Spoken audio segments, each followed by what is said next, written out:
Welcome to Mathematics 8, first lesson. We also call this one as MELC 1. Topic is Factoring Polynomials. These are the topics under Factoring Polynomials.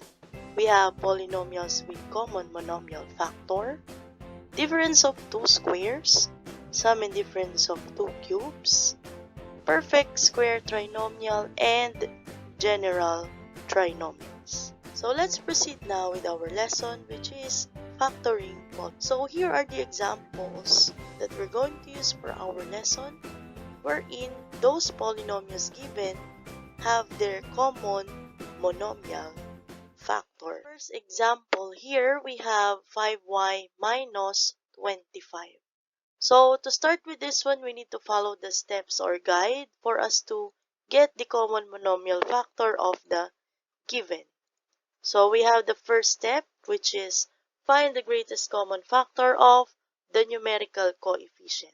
So as we can see here, we have two numerical coefficients.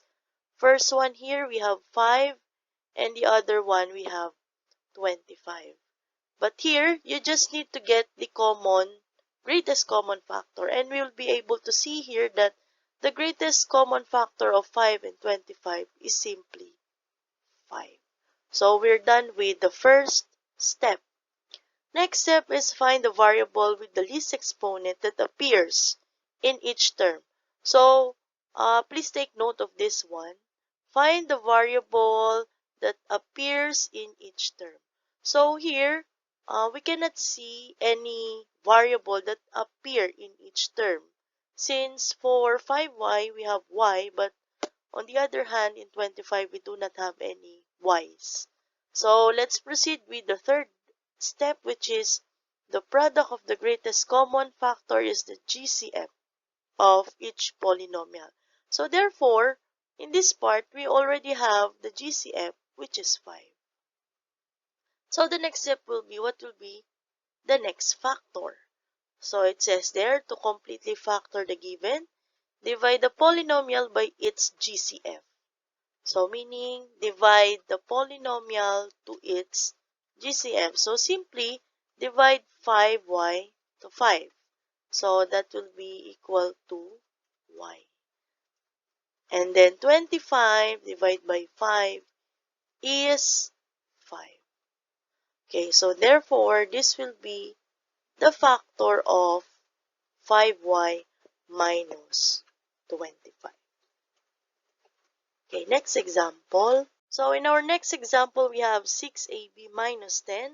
Again, get first the GCF of the numerical coefficients. We have 6 and 10. So here, the numerical coefficient for 6 and 10 is simply 2. For the variables, since we have ab here, but we do not have ab here, so basically, our common monomial factor will be 2. And again, divide it. 6ab, divide by 2. So we have 3ab. Minus, then 10 divided by 2 is 5. So you will be able to see there that the ones inside the parentheses are already prime. So meaning you cannot factor out any more from the parentheses. So next, so we have 4 and 14. Greatest common factor is 2. That's the greatest number you can divide to both 4 and 14. So what about here? For x's, we have x squared in the first term and x with the second term. Get the least exponent. So the least there is x. We have y and then y squared. The least will be y.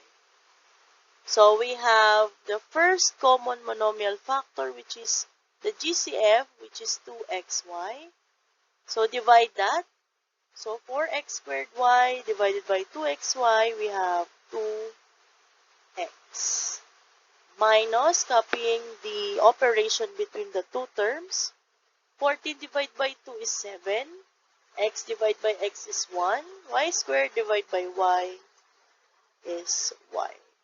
So therefore, this will be the answer for the second example. So next example here is a factor difference of two squares. So basically for this part is we will notice that all of the operation here will be minus. So we're looking for the difference. And at the same time, it is two squares since we will be able to see that we can express these terms into squares. Like 64, we can express this one as 8 squared. Same as 81, we can express as 9 squared. And for 9y squared, we can express this one as 3, the square of 3y. So we're going to discuss this more. So it says there that the factored form of a polynomial that is difference of two squares is the sum and difference of the square roots of the first and last term.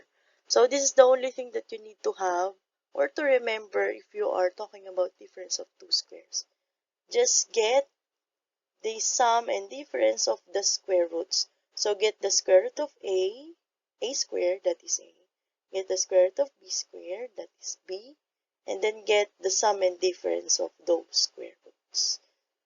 Okay, so let's proceed. So let's now have the examples here. So let's have the first one, which is 64 minus b squared. So get the square root of the two terms.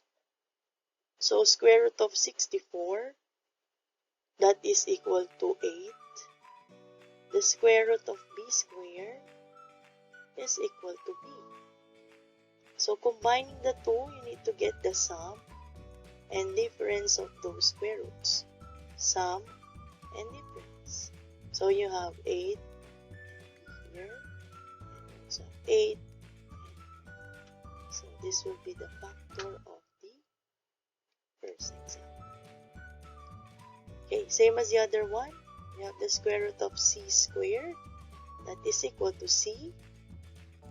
Square root of 81, that is equal to 9. Again, get the sum and the difference of the square roots. So we have c plus 9 and we have c minus 9. So this will be your answer for the second example.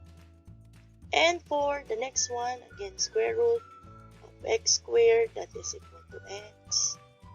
The square root of 9y squared, that is equal to 3y. So again, get the sum and the difference. So you will have x plus 3y, and we have x minus 3. So this will be the answer for the third example. So that's how you factor the difference of two squares.